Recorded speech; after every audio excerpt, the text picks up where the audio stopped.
கவனிங்க. இப்போ question number 1 அதை பார்ப்போம். அது எப்படி பார்க்குறோம் அப்படின்னா, இப்போ for what value of natural number n 4 power n ends with digit 6ன்னு கிடைச்சிருக்கும் நமக்கு. அதாவது 4 பவரில் என்ன நம்பர் போட்டால் நமக்கு எண்டு வித் டிஜிட் 6 கிடைக்கும். அதாவது இப்போ வந்து 4 பவர் 1 அப்படின்னு போகிறேன்னு வச்சுக்கலேன்.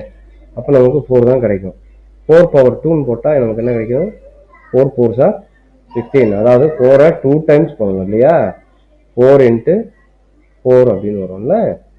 அப்போ 16 வருதா? இந்த 16 அப்படின்ல கடைசியில் எதில் முடியுது? என்ஸ் வித் 6ல் முடியுதா? ஸோ அதை தான் அவங்க கேட்குறாங்க. என்ஸ் வித் நமக்கு 6ல் முடியணும் அப்படின்னு சொல்கிறாங்க. ஸோ நம்ம இப்போ எப்படி எழுத போகிறோம் அப்படின்னு சொல்லிட்டோம்னா, இப்போ 4 பவர் n இருக்குல்ல, அதை நான் எப்படி எழுதுறேன் அப்படின்னா 2 பவர் n எழுதலாம். 2 பவர் ஸ்கொயர்னு எழுதலாம். 2 பவர் ஸ்கொயர் பவர் ஸ்கொயர்னு எழுதலாம். Power n. அப்போ 2 பவர் ஸ்கொயரு இந்த ரெண்டும் என்னவாகும்? மல்டிப்ளிகேஷன் ஆகும். 2 × n 2n, 2 பவர் 2n ஆகும். இப்போ இந்த 2 பவர் 2n நான் எப்படி பிரிக்கிறேன் அப்படின்னு சொன்னால், இப்போ பேஸ் ரெண்டும் ஒரே மாதிரி இருக்கும்போது பவர் ரெண்டையும் நம்ம ஆட் பண்ணோம். அப்போ 2 பவர் n × 2 பவர் n. ஏன்னா பேஸ் ரெண்டும் ஒரே மாதிரி இருக்கு. ஸோ பவர் ரெண்டையும் நம்ம ஆட் பண்ணணும். ஆட் பண்ணால் நமக்கு 2 பவர் 2n அப்படின்னு கிடைக்கும். அப்போ எப்பவுமே 2 பவர் 2n அப்படிங்கும்போது நமக்கு 2n 2ஓட மல்டிப்ளிகேஷன் ஆச்சுன்னா அது கண்டிப்பாக ஈவன் நம்பராக தான் இருக்கணும். ஸோ இப்போ நம்ம கிடைக்கக்கூடிய வேல்யூஸ் எல்லாமே என்னவா இருக்கும் அப்படின்னு சொன்னால் ஈவன் நம்பராக இருக்கும். அப்போ 4 பவர் என்னோட வேல்யூ என்னவா இருக்கணும் அப்படின்னா என்னோட வேல்யூ நமக்கு ஈவன் நம்பரா இருக்கணும் அப்படிங்கிறத சொல்றாங்க. ஓகே, பார்ப்போமா? Question number 2. கொஸ்டின் நம்பர் 2ல இங்க வந்து நமக்கு m, n are natural number கொடுத்துருக்காங்க. அப்ப m, என்னோட வேல்யூ நமக்கு என்னவா இருந்தா அது கடைசியில 5ல முடியும் அப்படிங்கிறத கேட்கறாங்க. இப்போ நான் 2 பவர்ல என்ன வேல்யூ வேணாலும் போட்டுக்கலாம். அப்ப அது எனக்கு என்ன கிடைக்கும் அப்படின்னா ஈவனா தான் கிடைக்கும். ஃபார் எக்ஸாம்பிள் பாருங்களேன். இப்போ 2 பவர் 1 அப்படின்னா என்ன கிடைக்கும்? நமக்கு 2 கிடைக்குமா? இப்போ 2 பவர் 2 போடுங்க. 2 பவர் 2னா 2 × 2ன்னு அர்த்தம். 2 × 2. 2 2 சார் என்ன கிடைக்கும்? நமக்கு 4ன்னு கிடைக்குமா? 2 பவர் 3ன்னு போட்டீங்கன்னா நமக்கு 8 கிடைக்கும். சரியா? ஸோ அப்போ நமக்கு அது ஈவன் நம்பராக தான் முடியுது. ஸோ 2 பவர் n நமக்கு எப்போவுமே என்னவா இருக்கும் அப்படின்னா ஈவனாக இருக்கும். அதான் ஆல்வேஸ் ஈவன் அப்படின்னு நம்ம சொல்லியிருக்கோம். அதே மாதிரி 5 பவர் mல 5 பவரில் நீங்கள் என்ன வேல்யூ வேணாலும் போட்டுக்கோங்க. அப்படி போட்டால் அது கண்டிப்பாக ஆடில் முடியும்.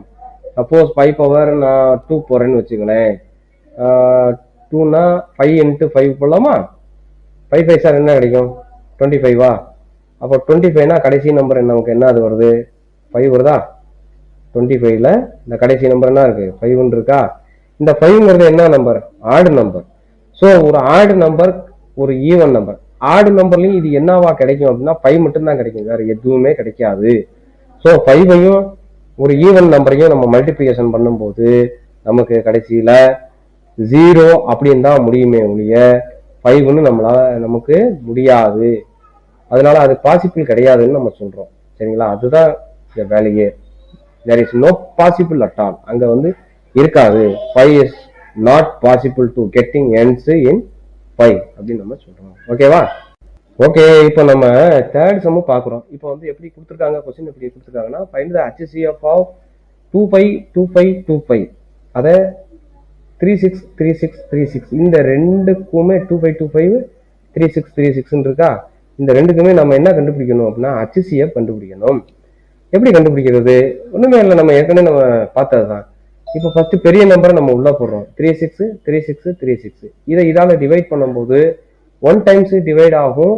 நல்லா கவனிச்சுங்க, டிவைட் பண்ணி பார்க்கணும் கரெக்டா. சரியா? அப்ப டிவைட் பண்ணி பார்த்தீங்க அப்படின்னா இந்த நம்பரை இந்த நம்பரால டிவைட் பண்ணும்போது இந்த நம்பரால டிவைட் பண்ணும்போது நமக்கு 1 டைம்ல இருக்கும். ஸோ பேலன்ஸ் இது கிடைக்கும் அப்படிங்கிறத நம்ம சொல்லிட்டோம். ஓகேவா? ரைட். அடுத்து இப்போ நமக்கு பேலன்ஸ் ரிமைண்டர் கிடைக்கிறதுனால இந்த நம்பரை வச்சு எந்த நம்பரு 1 1 1 இருக்கா? அந்த நம்பரை வச்சு இந்த நம்பரால டிவைட் பண்ணணும். அப்ப இந்த நம்பர் உள்ள வந்துடும். 2525ங்கிறது உள்ள வந்துடும். இந்த 11ங்கிறது வெளியே வந்துடும். ஸோ இதையும் டிவைட் பண்ணி பார்க்கணும். அப்போ 1 டைம் வரும். அப்போ நமக்கு பேலன்ஸ் என்ன கிடைக்கும் அப்படின்னு சொன்னா 30303 அப்படிங்கிற ஒரு நம்பர் கிடைக்குது. அப்ப இந்த நம்பர் நமக்கு திருப்பி பேலன்ஸ் வர்றதுனால இப்படியே கண்டினியூவா ரிமைண்டரை அதாவது டிவைடரால டிவைட் பண்ணிக்கிட்டே வர்றோம். கோஷியன்ட் அந்த இதை வந்து டிவைட் பண்ணிக்கிட்டே வர்றோம். இப்போ இந்த நம்பரை வச்சு இந்த நம்பரை டிவைட் பண்ணணும். அடுத்து கிடைக்கிற நம்பர் இந்த நம்பரை வச்சு இந்த நம்பரை டிவைட் பண்ணணும். அடுத்து இந்த நம்பரை வச்சு இந்த நம்பரை டிவைட் பண்ணணும். அப்படி கடைசியா டிவைட் பண்ணும்போது நமக்கு இந்த இடத்துல 0 வந்துடுறதுனால நாம அதை தான் HCF அப்படின்னு சொல்றோம். அதாவது ஹையஸ்ட் காமன் ஃபேக்டர். அதாவது நீ பே வா அப்படின்னு நம்ம சொல்றது. நீ பே வா அப்படின்னு நம்ம சொல்றோம். சரியா? புரியுதா? ஓகேவா? நல்லா கவனிங்க. இங்க நம்ம கொஸ்டின் நம்பர் 4 அதை பார்க்க போறோம். கொஸ்டின் நம்பர் 4ல என்ன கொடுத்துருக்காங்கன்னா 13824 அப்படிங்கிறது எப்படி எழுத போறோம் அப்படின்னா 2 பவர்லையும் 3 பவர்லையும் எழுத போறோம். அதனாலதான் இங்க 2ஆலையும் 3ஆலையும் டிவைட் பண்ணியிருக்கோம். 2ஆல முடிஞ்ச வரைக்கும் நம்ம டிவைட் பண்ணிக்கிட்டே வரணும். இப்போ 13824 2ஆல டிவைட் பண்ணீங்க அப்படின்னா 6912 அது கிடைக்கும். இந்த 6912 நம்ம 2ஆல டிவைட் பண்ணும்போது நமக்கு என்ன கிடைக்கும் அப்படின்னு சொன்னா 3456 அப்படிங்கிறது கிடைக்கும். ஓகேவா? புரியுதா உங்களுக்கு? நான் சொல்ல புரியுதா? அதுக்கப்புறம் இந்த 3456 நம்ம 2ஆல டிவைட் பண்ணும்போது 1728 அப்படிங்கிறது கிடைக்கும். அந்த 1728 2ஆல டிவைட் பண்ணும்போது 864 வரும். அடுத்து 2ஆல டிவைட் பண்ணா 432 வரும். அடுத்து 2ஆல டிவைட் பண்ணா 216 வரும். இந்த 216 2ஆல டிவைட் பண்ணும்போது நமக்கு 108 வரும். 108 2ஆல டிவைட் பண்ணும்போது 54 அப்படிங்கிறது வரும். அதுக்கப்புறம் அதை 3ஆல டிவைட் பண்றோம். இந்த 27 3ஆல டிவைட் பண்றோம். அதுக்கப்புறம் நம்ம இதை என்ன பண்ண போறோம் அப்படின்னா இந்த 9 3ஆல டிவைட் பண்ணும்போது நமக்கு 3 கிடைக்கும். அடுத்து 1 கிடைக்கும். நமக்கு 1 கிடைக்கிற வரைக்கும் நாம என்ன பண்ண போறோம் அப்படின்னு சொன்னா டிவைட் பண்ணிக்கிட்டே வரப்போறோம். ஸோ இப்போ 2 பவரை நம்ம கவுண்ட் பண்றோம். எத்தனை 2 பவர் இருக்கு அப்படிங்கிறத கவுண்ட் பண்ணணும். எத்தனை 2 பவர் இருக்கு சொல்லுங்க பார்க்கலாம். தெரியுதா? ஓகே, அப்போ நமக்கு 9 2 பவர் இருக்கா? So 2 power 9. அடுத்து 3 பவர் 3 அப்படிங்கிறது இருக்கு. இப்போ இங்க நம்ம கொஸ்டினுக்கு வர்றோம். கொஸ்டின்ல என்ன இருக்கு? 2 பவர்ல எழுதணும் அண்ட் 3 பவர்ல எழுதணும். அப்ப 2 பவர்ல அங்க என்ன இருந்துச்சு? 9 இருந்துச்சா? அப்ப இங்க 2 பவர் ஏ தானே. அப்ப 2 பவர்ல என்ன இருந்துச்சு? 9 இருந்துச்சு. அப்ப ஏவோட வேல்யூ நமக்கு 9, பியோட வேல்யூ 3. அவ்வளவுதான். இதை கம்பேர் பண்றோம், வேற ஒன்றும் கிடையாது. ஓகேவா? இப்ப கொஸ்டின் நம்பர் 5க்கு வரோம். கொஸ்டின் நம்பர் 5ல இங்க கொஸ்டின் என்ன கொடுத்துருக்கான் அப்படின்னு பாத்துக்கோங்க. பி பவர்ல நமக்கு எழுதணும், P2 power, P3 power, P4 power. நம்ம எந்த நம்பர்ல வேணாலும் டிவைட் பண்ணலாம். ஆனா நல்லா கவனிச்சுக்கோங்க, இங்க கொஸ்டின் என்ன கொடுத்துருக்காங்க அப்படின்னா அசெண்டிங் ஆர்டர். அப்ப அசெண்டிங் ஆர்டர்ல தான் நீங்க பிரைம் நம்பர்ஸ் எடுத்துக்கணும். பிரைம் நம்பர்ஸ்ங்கிறது அதே டேபிள்ல தான் வருங்கிறது நமக்கு தெரியும். வேற எந்த டேபிளையும் அந்த நம்பர் வராது. ஃபார் எக்ஸாம்பிள் வந்து 2, 3, 5, 7, 11 அப்படின்னு நம்ம சொல்றது. அப்ப நம்ம 2 டேபிள்ல வந்து டிவைட் பண்ண போறோம். இன்னொன்னா 2 டேபிள்ல டிவைட் பண்றோம். அப்போ முடிஞ்ச வரைக்கும் நம்ம ஃபர்ஸ்ட் 2 டேபிள்ல டிவைட் பண்ணணும். அடுத்து 3 டேபிள்ல பண்ணணும். இப்போ நான் 2 டேபிள்ல டிவைட் பண்ணிட்டேன். இங்க வரைக்கும் 2 டேபிள்ல வருது. அதுக்கப்புறம் இங்க வரைக்கும் 3 டேபிள்ல வருது. இங்க வரைக்கும் 5 டேபிள்ல வருது. இங்க வரைக்கும் 7 டேபிள்ல வருது. அப்ப அப்படியே நமக்கு போய்கிட்டே இருக்கும்.